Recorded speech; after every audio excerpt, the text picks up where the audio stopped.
No filter. All right, here we are. Erin's Tchotchkes. Who's with me this morning? I've got a shadow over here. Morning.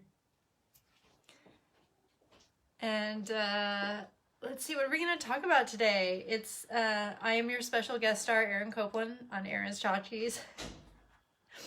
So our tchotchke today and our theme today is surprises and Christmas in July. So often I don't put all of this together until, 7:30 in the morning, the day of Erin's Tchotchke. So I was wandering around today and I found my, this figurine, and embarrassingly, I almost didn't realize it had these cute little sides to it because I always see the front. And this is the Hotel Saint Germain, and this is where Jerry and I stayed in Paris for his 50th birthday. And in the theme of surprises for today, for his birthday, on his birthday, I scheduled a surprise. And whenever I tell Jerry I have scheduled a surprise, he panics. I don't know why he panics, because my surprises are always fabulous, but he freaks out every time. And so the surprise was a dinner cruise. And it went by the Eiffel Tower. It was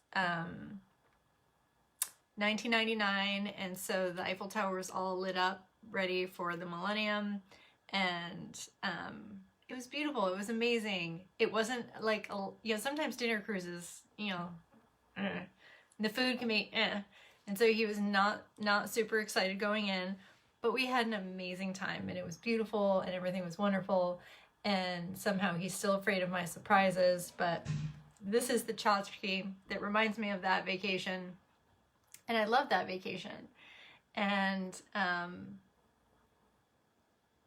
honestly, we didn't get this at the hotel, and I'll have to ask him where we got it, because when we saw that it said Hotel Saint Germain, we were like all excited, like, oh my gosh, that's where we stayed and we have to get that. And so I love this. And that's the only time we've been. We haven't been back. My goal is to get back there in a couple years to celebrate my 50th birthday there with him. So that is the theme of surprises. Our other surprise, of course, is Christmas in July.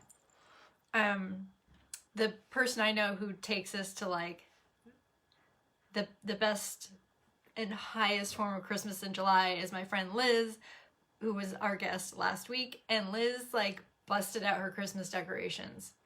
And she's been getting messages like from her neighbors and stuff that they love her lights, and she has her snowflakes hanging, and it's fun. Especially when it's just still so weird out there. So that fun. And the other surprise theme for this month is that tomorrow is Regina's birthday. And Regina didn't want to be a guest today. She was like, no, I don't want to be a guest. Good morning, Liz. I was just talking about you. I don't know if you heard me talking about you, but I just was, because it's Christmas in July. And so I was talking about your fabulous decorations and how you're like brightening your entire neighborhood and building with your joy and love and lights and snowflakes. And so it's amazing. And okay, so tomorrow is Regina's birthday, and Regina did not want to be a guest today. She's like, I don't have anything to say. I don't even know what I would say. And would I have to be in my office to be on the computer? And so I say this, and some of you might be confused, because the voice was Jerry's. But I know it was Regina speaking. And Regina is Jerry's liver. And tomorrow is the day that she joined our family. and it was a surprise. And like the best surprise. And I know I've blogged about this story, and if you've known me for gosh, it's her 4th birthday, so the past 4 years, you may have heard the story, but I'm going to tell it again. And a lot of times when you hear transplant stories, especially like if it's the movies or something dramatic, then the call comes in the middle of the night, and it is literally a call. There's no like, hey, somebody might be ready to donate a liver next week. Do you have time? It doesn't go like that. Like they literally call you, and you have moments, and you have to go. And so we were moving into our new home, and the movers were unloading boxes. Oh, put the couch there, put the dresser there, bed this way, the whole thing. And Jerry's phone rings, and he goes outside, and I just hear him say, well, now's not really a good time. And I said, Jerry, who is that? And he goes, oh, it's Cleveland Clinic. They have a liver for me. But I mean, I told them we're moving. Like, this isn't a good time. And so I said, give me the phone. Give me the phone. And I took the phone from him. And I said, how much time do we have? When do we have to tell you? And the nurse coordinator said, I can give you 15 minutes. And so we hung up the phone, and Jerry and I sat down, and bless his heart, he just said, Erin, like, there's all these boxes, there's all this stuff, like, what? Like, I can't leave you with all of this. And you were going to go to this conference, you were going to do these things. I said, Jerry, it's your liver. Like, it's here. If there's another reason you don't want a transplant, if there's something else going on that for some reason you want to do this, and let's talk about that. But I can deal with boxes. And so we called the hospital back and said, yes, we'll take the liver. And we hung up the phone, and we had to check in by midnight. Or 10 p.m., but in the evening, and it was probably, I think it was 2 or 3 o'clock in the afternoon when they called, and the movers had just gotten to our house. And so we're like, okay, we don't care where you put anything, get it off the truck now. And so we got everything into the truck. I had to go get my cats because they were still at the old house, so I had to move the animals and then get him a little something to eat, and then off to the hospital. And on the way to the hospital, we're calling people. And I think the most interesting thing to me and life-changing for me in this story is that up until this point, people in their curiosity, making conversation, would say, hey, when is Jerry gonna get a transplant? When is Jerry gonna get a transplant? And like I just said, you don't know. And I would say, you know what? I don't know, but as long as it's like the day after we move, I'll be fine. As long as it's the day after we move, I'll be fine. Every time I had the conversation. So probably at least 14 times. I said, as long as it's the day after we move, I'll be fine. And at the time, I honestly didn't understand the power of the universe.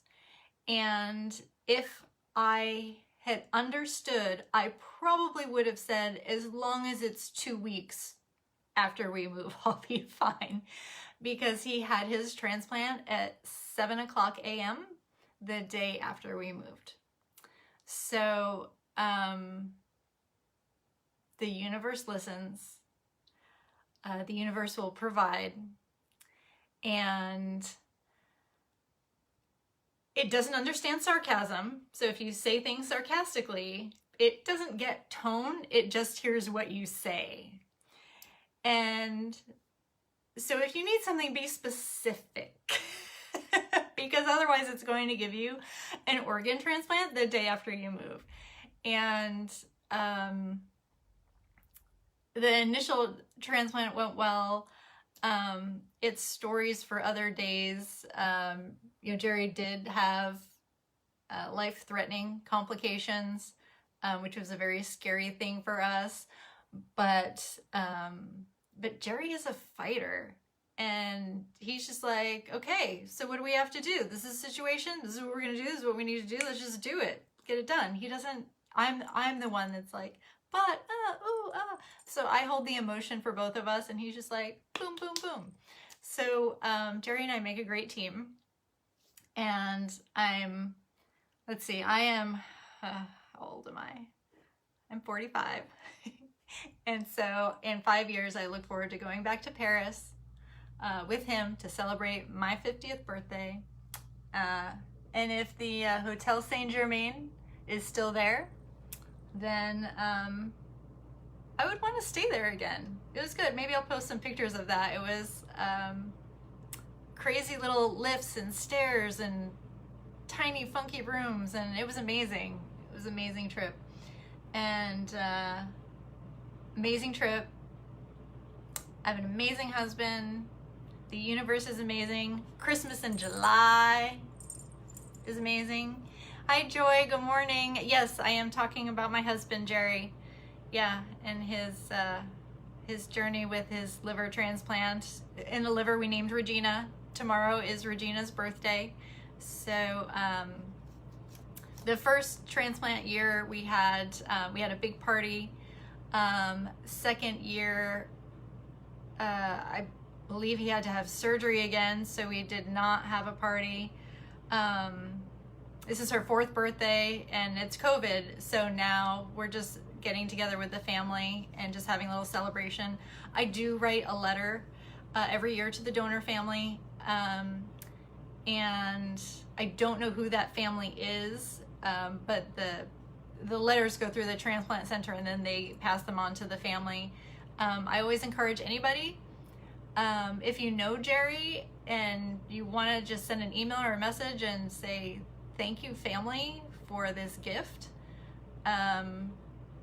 I'll pass that on, because if you were on the flip side of that and went through that and made that choice to donate the organs of a loved one, I would like to feel the love personally, and so I always make a point of celebrating that family and that choice.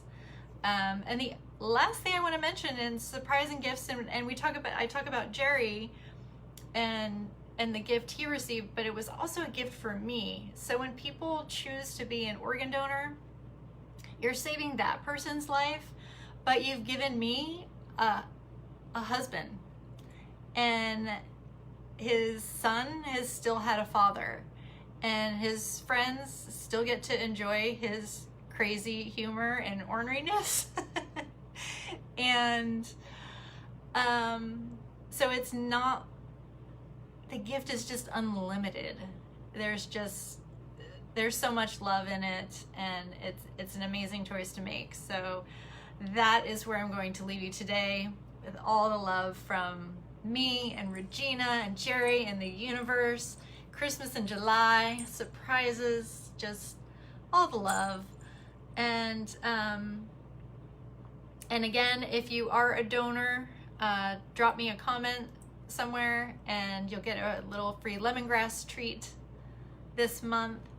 And that's what we got today. So enjoy this rainy weather if you're here in Florida. I can't believe all the storms, but have an amazing, amazing weekend. If you think of Regina tomorrow, trust me, the universe will send the communication because it's listening. And but have an amazing weekend, and hug the ones you can, and share love with everyone you can. Have a great day. Love you all. Bye.